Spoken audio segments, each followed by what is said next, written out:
Hey troops, welcome to the channel Dit Commando. My name's Ryan and I'm a former Royal Marines Commando. We are now reacting to part 5 of 9 US Special Forces Assessment and Selection. They say Rangers lead the way. Let's find out if they do or not. Before we do, like, share and subscribe to the channel, troops. See you in the comments. At a remote base in the woods of North Carolina, some of America's toughest men are trying to get into Special Forces. It's the beginning of Team Week, and already 1/3 of the class has dropped out. For the first mission, the teams are given a barrel full of water representing highly explosive liquid, weighing 400 pounds, 5 poles, 4 tires, and some lashing straps. Right, this one's good. The good old team games, getting the men. This is where they kind of probably want to see who's got a little bit more leadership qualities about them. They want to see who cracks under pressure. They want to see who works well as part of a team and who's also a good individual within that team. It's not just about relying on the top man within that team or section. You've got to aim to be the top man in that section. There's no room for weak links in Special Forces. They have to move a heavy object without a vehicle. They're just trying to build something to kind of take the weight off them so they can push it instead of carrying it. The mission: transport the barrel over 6 miles to a target location in the allotted time. The time allowed to reach the objective is classified. Let me think about this for a second. Each team must figure out how to build a transport vehicle and do it quickly. Right, so that's classified for a specific reason. They don't want anyone understanding just truly how fit these individuals are. The fact that it is classified gives me a hint at it's probably bloody quick. All right, it's probably bloody quick. Quickly. What looks good on paper isn't always good on the ground. Yeah, that's gonna be horrible. Let's redo that one, man. This is Team Week. One man's mistake takes down the entire team. We got enough rope. I want to use it to tie this down. Do the wrong thing, and the team turns against you. Run it up and make some bites. We just keep it together. They do what they're asked. They all know that they're going to have the same opportunity to be a leader here, and we're all going to have the same opportunity to be a follower, and it works both ways. So, let me see. Watch out. We're good. All right, cut it down. All right. The clock starts running the second the team is given the mission.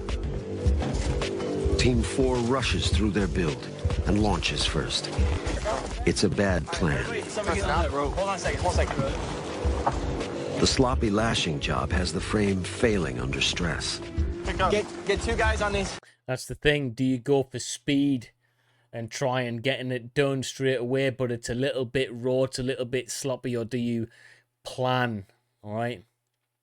Planning's always good, guys, in the military, and that's what that's probably what this test is designed for. Who's going to rush in? Yeah, you might get the job done, you might get it done pretty well, but have you rushed? I don't think Special Forces want that. All right, I think they want to have a look at those guys who can act quickly but methodically, and they can plan their mission according to whatever brief they were given. So I think they'll be marked down for that. What do you think? I got it. On these tires here. All right, let it down. Team 4 must move 500 yards before a new plan is authorized. It has to be tied to the apparatus, so we're pulling the apparatus.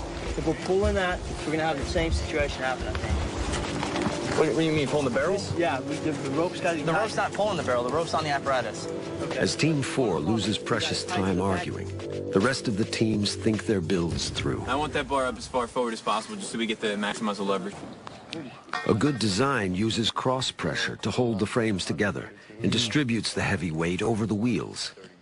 That's All right, cool. swing right. I like that. It's a balancing act. Spend too much time on the build, and there's not enough time left for the move. Yeah.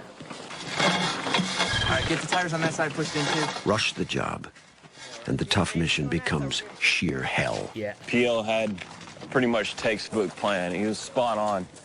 And then the good idea fairy came. All his buddies started putting in their little comments. And we have this thing here that's trying to defy the laws of physics. That's what happens.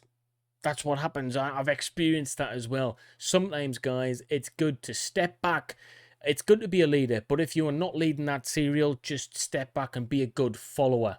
All right, no one needs people listening. Do this, do that, and I found that was one of the biggest learning curves in the military for me. Learn when to speak, when to stick your input in, and learn when to just follow and trust the process, because all of them guys there, they know the right answers. They're intellectual. They're there for a reason. Let people shine accordingly. That's what I would have done anyway. So, but again, that comes with experience, guys, and anyone who served in the military knows exactly what I'm talking to. It's gonna be a long day for these guys, at least for this event. Pull the right side. All right, pull even. Way to make some. While Team 4 is paying for their mistake, the rest of the teams are on the move. Hey, come here. Hey, actually, We're looking for how well the candidates interact together as a team. how's your back, dude? Physical fitness, ability to start thinking outside the box, and looking for the candidates that are just trying to blend in with the crowd and not do the right thing. The ones that are just standing off to the side, not really putting forth an effort to assist the team. They move a mile and stop to make minor adjustments. Success in Special Forces comes down to constantly adjusting to conditions as they evolve. That's right. The low-tech vehicles test the ability for a man to think quickly on his feet. But there is a problem. We're supposed to follow the railroad tracks until we can take a turn to the south, which means we miss our turn back there. Oh, man. We're supposed to be down there on those roads. 206 is off course, and now his mission is in jeopardy. Oh, man. 206, let's go. His navigator steered them down the wrong road. Guys, you can have the best idea. Again, we've talked about navigation. If it's off, it's going to mess everyone's day up. That's such a shame.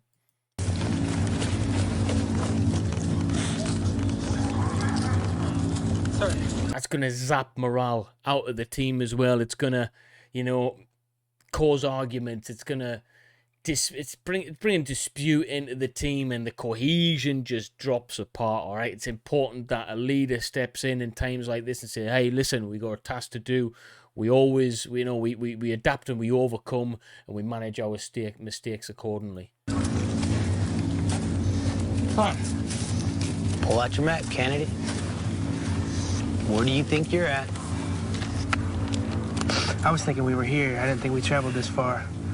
News of the wrong turn, and the chance of failure doesn't go down well with the team. Yeah, we said that.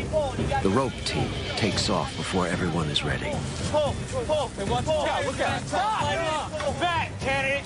Roll the apparatus backward. Holy crap. A candidate is run over. 4-5. Stop. Look at me. You see a medic. No, sorry. To continue training, candidate. Definitely on the left. How many minutes we got? As Team 1 races to get back on course, Team 4 has barely started. Wow. This lashing here. Their problems are stacking up quickly. Infighting and blame take over. Let's take this rope off of the We all expect our leadership to make a timely decision. It's the leadership not listening to the rest of the group. There's a lot of good ideas that's been flowing around the whole time. Team 4 is rapidly chewing up their allotted time, and they're about to regret it. Peel, if this thing's not moving in half an hour, you're carrying it in individual pieces. Tracks on.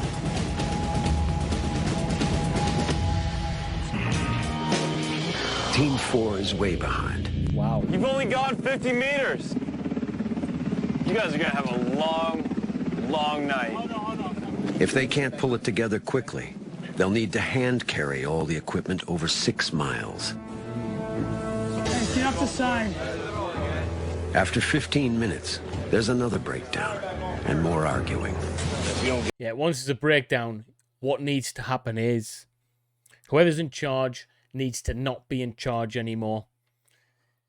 The person who is in charge lines them up, gives them a brief, listen in, this is what we're doing. We have one idea, we stick with it. We don't want to have anyone giving any negativity to the situation, and we're going to get this shit done in the next 10 minutes. Got it? Yes, let's go. That's what it needs. Get it done now. No, that's not what I'm saying. How we're lashing this together. What's worse than the leadership failing is that no one else has stepped up. Any one of these guys can step up and take control of this mission, but nobody has. Right then, so, troops, what we've seen there at the very end is, and I'm interested to see how it unfolds, a breakdown in leadership and team cohesion. Now, that can happen to any team, unfortunately, but what it does do is it also assesses individuals' responses. Now, one or two people having a breakdown with bad ideas and bad inputs is one thing, but an entire team shows that there's actually not a real strong individual there, not a strong person who can step up. If everyone's stepping back and doing nothing but moaning about the situation, that means all of them into the blame, and there's no one strong enough to be able to get that team together. The other teams are successful, not just because they've been lucky with having a few strong candidates, they've got good leadership qualities, but also they've got the ability to follow suit. Now, that team to me seems like, 50% of them want to be leading the way and 50% want to be 50% of bad leaders and 50% of bad followers. So you've just, you've got a whole mix up of attitudes there. But that's a discipline and attitude problem. It's nothing to do with the mentality. They've got ideas that would work. They're just not putting them into action, guys. So it'll be really interesting to see how that team comes out of this situation in the next episode, which we'll be doing tomorrow. So make sure you stay tuned. I'm really, really loving this. This is literally one of the best. It's the only United States Special Forces documentary that we've reacted to. And I love it, guys. I really, really love it. It's fantastic. I'm learning so much about you guys. I've already got a great deal of respect about the United States military because I've worked alongside you guys when I was in the Royal Marines Commandos. So from me to you, thanks for stopping by and watching. I appreciate each and every one of you guys. Make sure you like, share, and subscribe to the channel. And hopefully we've hit that 100,000 mark by this point. But I'll see you in the next video, troops. See you in the comments.